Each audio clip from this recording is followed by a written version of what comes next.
Esse é o Mundo em Revolução e nós vamos falar agora sobre a situação na Ucrânia, hoje dia 15 de junho de 2025, 9 horas da manhã aqui no Rio de Janeiro, 3 horas da tarde lá em Kiev, no momento que eu gravo esse vídeo. Tivemos um grande ataque com mísseis e drones contra a Ucrânia. Essa noite, 194 objetos entre mísseis e drones foram lançados pelos russos, a imensa maioria foi derrubado, mas houve prejuízo sim, particularmente aqui na cidade de Kremenchuk, essa cidade aqui que fica no meio do Dnipro, relativamente longe da linha de frente, mas foi a cidade visada por esse ataque de hoje russo, né?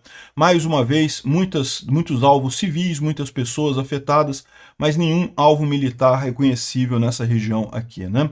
Os ucranianos, por sua vez, fizeram um ataque contra uma base aérea militar russa aqui em Voronezh, e também contra uma fábrica de drones aqui em Elabuga, aqui no Tartastão, tá? Essa fábrica de drones aqui é a principal fábrica de drones russas e os ucranianos conseguiram atingi-la com sucesso com os drones ucranianos. Então foram dois ataques bastante precisos e com muito sucesso, visando alvos militares, ou seja, visando coisas que efetivamente prejudicam a guerra russa, né? Na linha de frente não tivemos nenhuma novidade por aqui, basicamente tudo está na mesma. E do ponto de vista diplomático a gente vai falar sobre alguns assuntos, mas a verdade, o principal seria a parada militar do Trump, que, bom, foi uma parada bacana, a parte militar foi muito bem feita e coisa e tal, mas teve muito pouca audiência, o pessoal criticou e teve vários protestos contra a parada militar do Trump. Eu vou falar só por alto sobre isso, para incluir também o caso da bandeira russa que os militares colocaram no anúncio aí, né? É uma besteira isso, mas enfim. No final das contas, eu falei mais sobre esses assuntos num vídeo que eu fiz aqui no canal Mundo em Revolução. Lancei ele ontem, vou deixar o link aqui na descrição, em que eu falo sobre tanto o desfile militar americano, né, o Trump tentando imitar os ditadores que ele tanto adora, mas assim, o desfile militar foi legal, mas tinha pouca gente, não atraiu a atenção do público americano. E outra coisa, teve muitos protestos contra esse desfile militar do Trump também nos Estados Unidos, né? Vamos falar sobre esses e outros assuntos em detalhes. Essas notícias foram sugeridas por Sagat Bordiev, o Retorno, Magnitsky e várias outras pessoas. Obrigado aí ao pessoal que sugeriu notícias lá no nosso site, no wrevolving.com, e obrigado a você que está assistindo o nosso vídeo. Se você gosta do nosso conteúdo, por favor, deixe o seu like e se inscreva aqui no canal, né? Pois bem, foram 194 objetos lançados pelos russos, entre mísseis e drones, contra a Ucrânia de ontem para hoje, 183 drones Shahid, dos quais 160 foram derrubados. Os outros que não foram derrubados provavelmente não foram porque se dirigiam a locais sem importância e, portanto, não houve necessidade de derrubar. Mas alguns sim atingiram alvos, infelizmente, principalmente na cidade de Kremenchuk, como a gente falou. Houve 2 mísseis Kinjal, que são aqueles mísseis que os russos falavam que eram hipersônicos, impossíveis de serem derrubados e não sei o que lá, mas que desde que a Ucrânia recebeu os Patriot não tem tido problema nenhum, tem derrubado os Kinjal todo. Não é um míssil fácil de derrubar, tá? Eventualmente eles conseguem de fato atingir alguma coisa, mas quando a Ucrânia está alerta e numa região que está coberta pelo Patriot, o Kinjal é derrubado com certeza. Além disso, teve um míssil Iskander-M, que é o míssil balístico da Iskander, teve um Iskander-K, que é o míssil de cruzeiro, o míssil balístico é aquele que sobe até no alto e cai direto, o míssil de cruzeiro é aquele que vai voando igual um aviãozinho até atingir o alvo, né, pela atmosfera normal. E o Calibre, que também é um míssil de cruzeiro lançado por... o Calibre é lançado por meios marítimos, né, nos submarinos ou navios russos. Então foram um Iskander-M, 4 Iskander-K e 4 Calibre.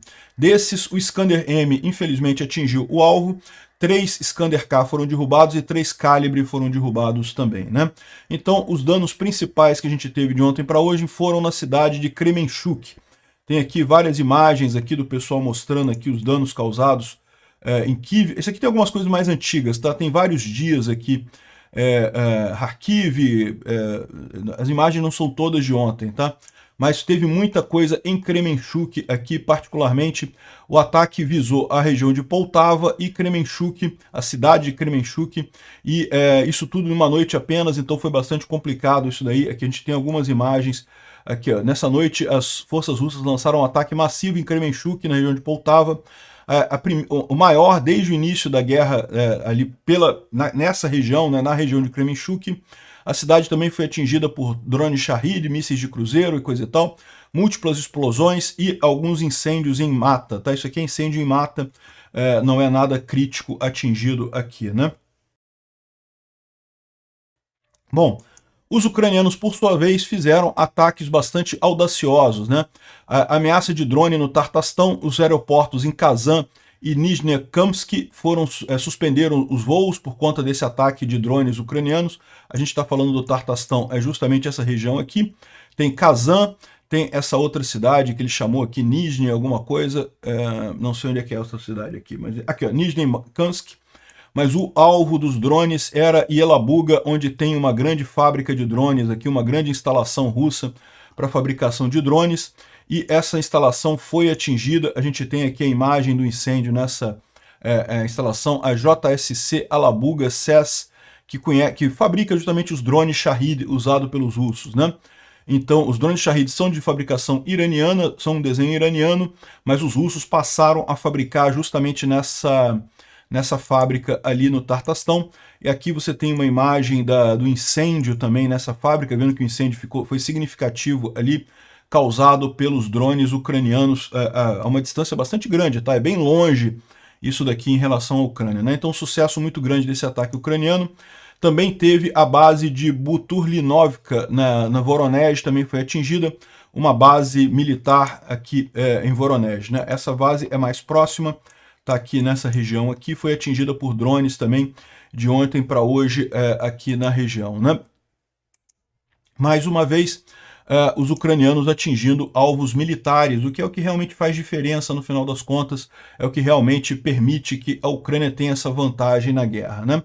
Bom, os ucranianos fizeram um ataque de sabotagem contra um transformador em Kaliningrado, desabilitando força para uma subestação industrial, ou seja, desabilitando fábricas ali em Kaliningrado, né? Eles drenaram o líquido resfriante do transformador e botaram fogo no transformador, de forma que a coisa ficou sem energia. Essa empresa, Kaliningrado, é aqui nessa região da Rússia. Isso foi feito por sabotadores ucranianos aqui na região, né? Bom, além disso, os ucranianos fizeram alguns ataques contra defesas antiaéreas na região de Zaporizhia. Então os ucranianos têm feito isso com muita frequência, atingido defesas antiaéreas russas ali em Zaporizhia. Evidentemente, o objetivo ucraniano é ganhar o domínio aéreo. Uma vez tendo o domínio aéreo, não tem mais o que fazer. Aqui dá para ver que eles tentaram usar o sistema de defesa antiaéreo contra o drone que estava indo na direção dele, mas não conseguiram fazer isso e o drone acabou destruindo esse sistema. Era um Buk M3 SAM e um radar S300V e um Pantsir S1. Então um grande grupamento aqui de sistemas de defesa antiaéreo que foram destruídos justamente com a destruição deste radar. O radar é evidentemente a peça crucial nessa história, né? Os outros são lançadores, tanto o Buk quanto o Pantsir fazem a parte de lançamento. Então a gente tem a imagem aqui do pessoal sendo atingido aqui pelos drones ucranianos. Isso aqui aconteceu na região de Zaporizhia, alguma coisa aqui nessa região aqui de Zaporizhia, temporariamente ocupada pela Rússia, né? Bom, falando sobre a linha de frente, não tivemos mais uma vez nenhuma grande alteração. A gente tem aqui na região de Bilororivka, os russos avançaram um pouquinho aqui em direção a Siversky, mas mais uma vez nada significativo. A gente tem aqui em Toretsky também um pequeno avanço russo aqui, mas também nada significativo por aqui. Aqui em Mirohard Toretsky, um pouco mais abaixo aqui, outra coisa que a gente vê logo aqui é o outro lado, não tem nenhuma mudança aqui nessa região, né? E também Constantinopla é um pouco abaixo de Pokrovsk. Os russos avançaram mais um pouquinho aqui também, mas mais uma vez um pequeno avanço sem nenhuma mudança significativa na linha de frente. E temos mais um aqui. E também temos aqui na região de Devroshna, que é próximo de Kupiansk, bem no norte aqui, ao contrário, né? A gente estava vendo as coisas nessa região aqui, né, onde estão os pontos principais, Toretsky, Pokrovsk, né, toda essa região aqui. Esse último quadro é nessa região aqui, perto de Kupiansk, aqui de Vroshna, essa linha de frente aqui, né? Bom, a gente tem a informação de que o Igor Strelkov está dando uma previsão ruim para as forças russas em Sumy, né, em Sumy e Dnipro. Eles estão bem defendidos por ucranianos, ele disse, a Rússia não tem forças suficientes para capturarem essa área, né? A ofensiva na região de Sumy foi uma preparação, foi preparada por um longo tempo. O inimigo sabia sobre isso, o inimigo começou a construir estruturas defensivas contra essa suposta ofensiva há meses atrás, fez várias linhas defensivas a leste de Sumy, e agora que eles já estão reportando construção até o ocidente, né, bem preparados e coisa e tal.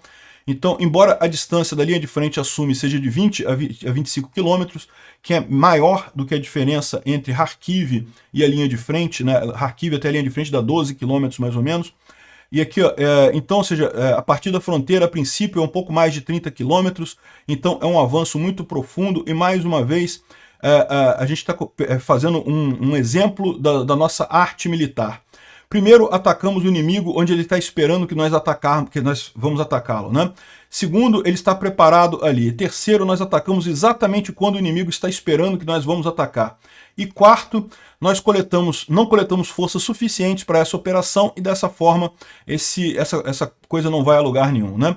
Ou seja, o que ele está falando aqui é basicamente o que eu falei para vocês também quando começou essa ofensiva aqui em Sumy. Eu falei, olha só, os russos vão avançar aqui, vão avançar um pouquinho, tal como avançaram ali em Kharkiv também um pouquinho, mas não vão conseguir muito longe, né? É lógico, iriam avançar até encontrarem as principais defesas ucranianas aqui.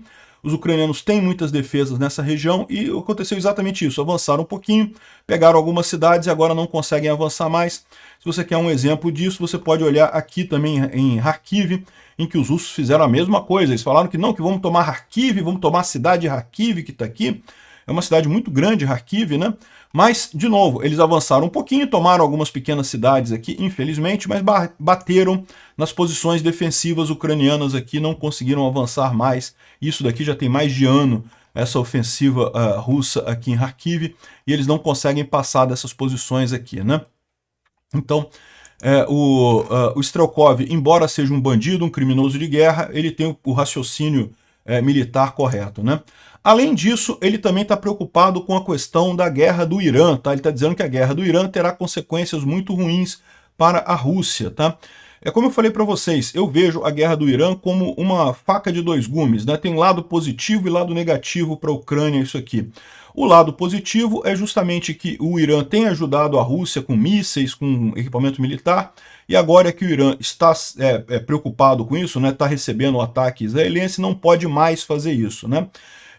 A questão é que, por outro lado, isso subiu o preço do petróleo, e o preço do petróleo mais caro, isso beneficia a Rússia, né? Então, ou seja, tem lados positivos e negativos. Agora, o que ele está dizendo aqui é que em que isso nos ameaça, né? Lógico que ele está falando aqui, ele é russo, está falando em relação à Rússia, né?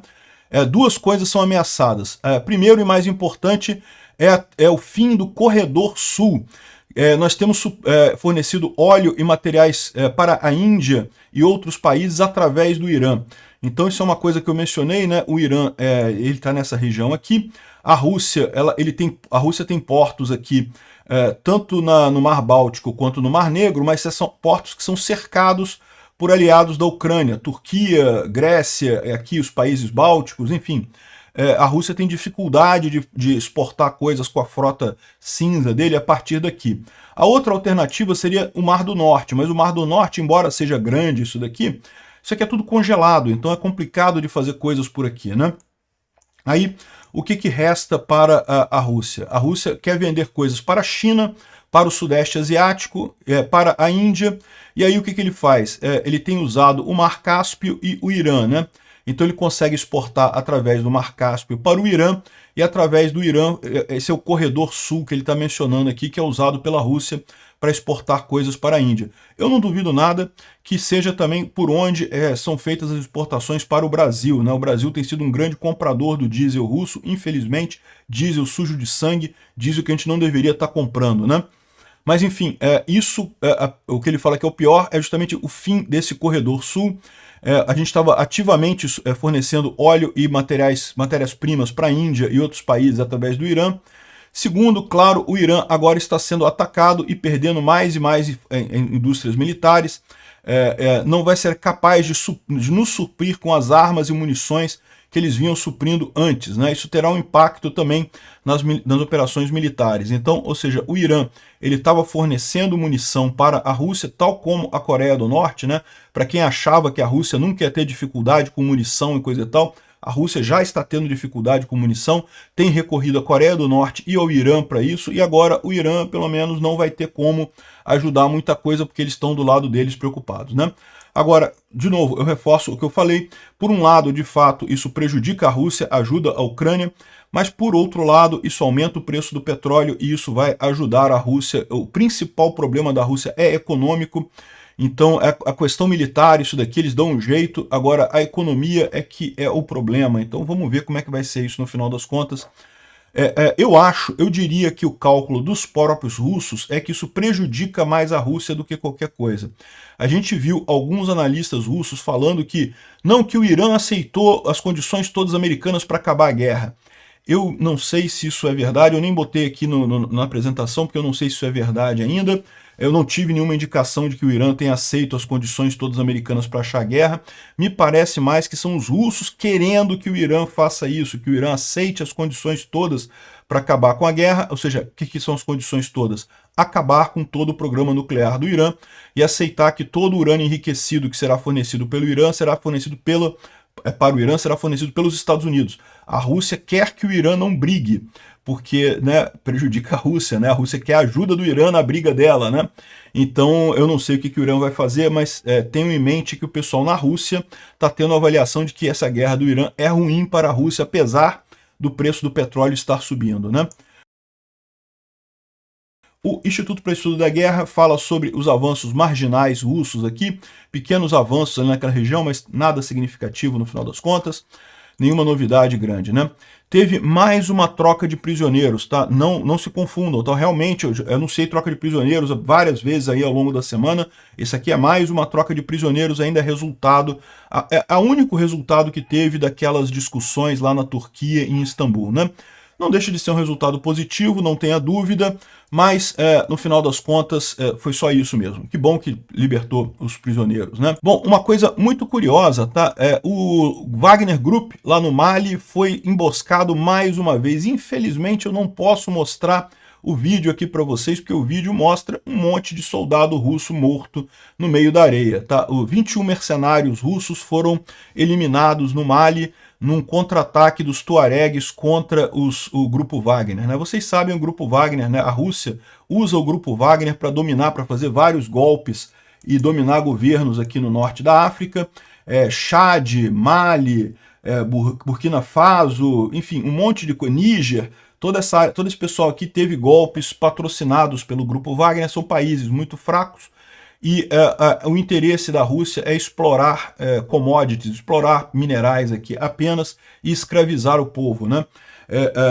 No Mali tem havido muita resistência contra esse grupo, embora o governo revolucionário do Mali, que é apoiado pela Rússia, continue no poder, né? Então a gente teve aqui mais um grupo de terroristas do Grupo Wagner eliminados por lá. E temos também um Su-24 que teria sido derrubado nessa missão de combate, segundo eles estão dizendo aqui. Esse avião russo seria operado pelo African Corps, que é um grupo ligado aos russos também, e estão apoiando, né, as Forças Armadas do Mali. E estão dizendo que ele caiu por conta de falha mecânica, né? Agora a gente não sabe, como eu falei para vocês, teve ataque dos Tuareg contra o Grupo Wagner e provavelmente contra o corpo africano. Aliás, se não me engano, o African Corps é o nome novo que deram para o Grupo Wagner ali na África, tá? Eu acho que essa é a parada, tá? Ou seja, eles estão sob ataque por ali de forças contra o governo terrorista que foi instalado pelos russos lá no Mali. Bom, o Zelensky, falando para a Newsmax, fez uma grande entrevista e disse que o Irã representa uma ameaça séria para a Ucrânia porque ele supre a Rússia com armas e tecnologia, né? O Irã tem patrocinado essa guerra com reservas de óleo e tem facilitado a agressão russa, então ele está tendo a visão também de que essa guerra de Israel com o Irã ajuda a Ucrânia, né? Os russos estão falando isso, os ucranianos estão falando isso, o único porém que eu coloco nisso daí é que o preço do petróleo ajuda os russos, mas talvez não ajude tanto assim, porque como o próprio Igor Strelkov está falando, como os russos têm exportado petróleo principalmente para a Índia, através do Irã, se perder esse corredor sul aqui pode ser realmente trágico para eles. Tomara que seja essa a ideia, né? Além disso, saíram duas boas notícias aqui com relação aos Estados Unidos, mas está tudo na mesa do Trump. Olha só.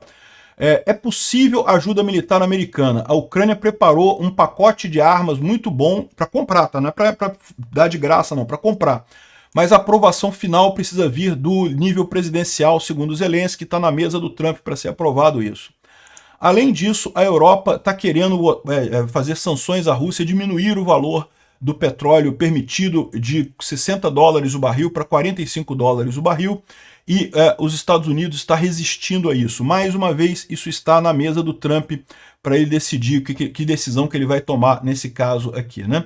Ou seja, pode ser que o Trump ajude a Ucrânia em duas decisões, né, nos próximos dias. Ou pode ser que não, né? Infelizmente, o Trump parece mesmo um idiota que está totalmente tomado por russetes no governo dele. Fizeram uma propaganda aqui do Dia da Bandeira e botaram, Dia da Bandeira, teoricamente da bandeira americana, né?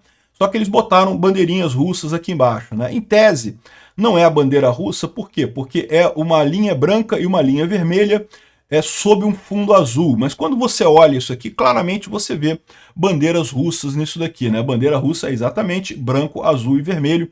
E, inclusive, o tom de azul que foi usado aqui é mais próximo do tom de azul da Rússia do que o tom de azul da bandeira americana, e você pode ver isso claramente aqui pelo contraste entre o fundo azul e, e a bandeira americana que tem aqui, né? Então, mas olha só, também não dá para fazer muita coisa aqui, isso não quer dizer nada no final das contas, né? Assim, quer dizer, russetes querendo provocar as pessoas, claramente, né? Mas nada de significativo. Vamos ver as decisões do Trump, isso é que vai ser importante. Tomara que ele seja iluminado e tome as decisões corretas, vamos saber nos próximos dias, né? Bom, muita gente está sacaneando o desfile militar do Trump, eu mesmo não gostei disso, estão dizendo que estava vazio e coisa e tal.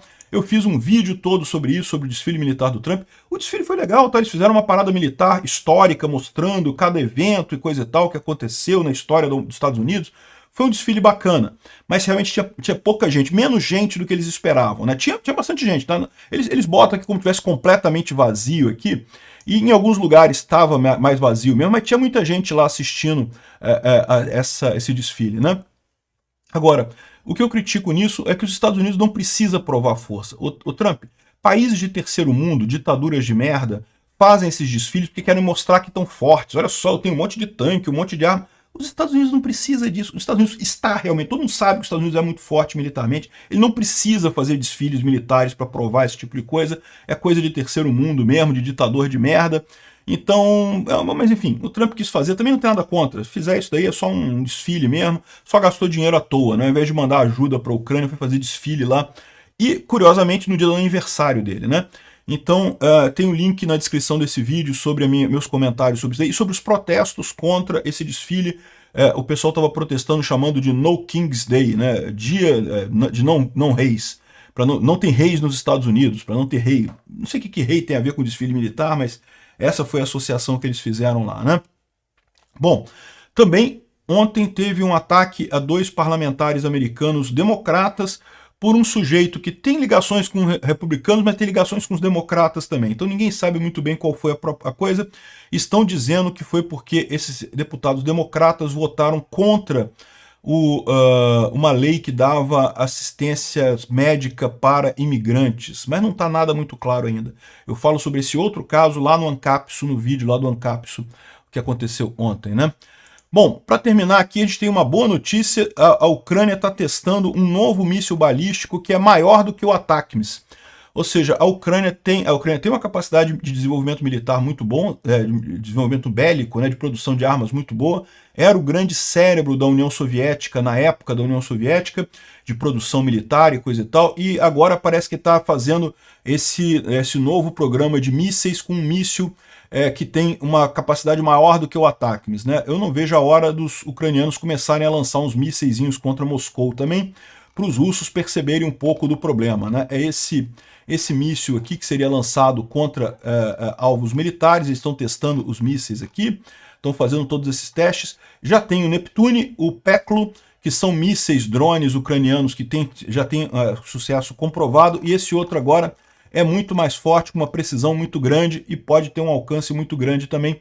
Vamos aguardar que quando a Ucrânia anuncia esse tipo de coisa, logo em seguida a gente ouve algumas coisas serem atingidas com esses mísseis. Foi assim com o Neptune, foi assim com o Peklo. A Ucrânia faz um anúncio desse aqui. Esse site aqui é ucraniano, tá? United 24 Media. Eles fazem esse anúncio aqui, logo em seguida usam a armazinha. Pode esperar aí nos próximos dias, a gente vai ter novidades. E, lógico, eu não falei muito sobre o caso do Israel com o Irã.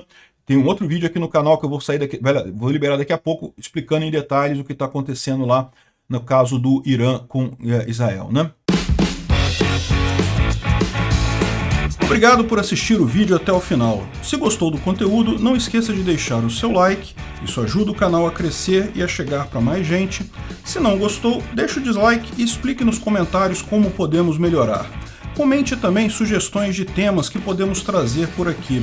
Comentários insultuosos ou defendendo ditaduras e criminosos de guerra serão sumariamente bloqueados. Agradeço a compreensão. Se ainda não é inscrito no canal, considere se inscrever clicando no botão inscrever-se abaixo e marcando a campainha para todos os avisos. Se quiser ajudar o canal, veja no nosso site como você pode fazer isso.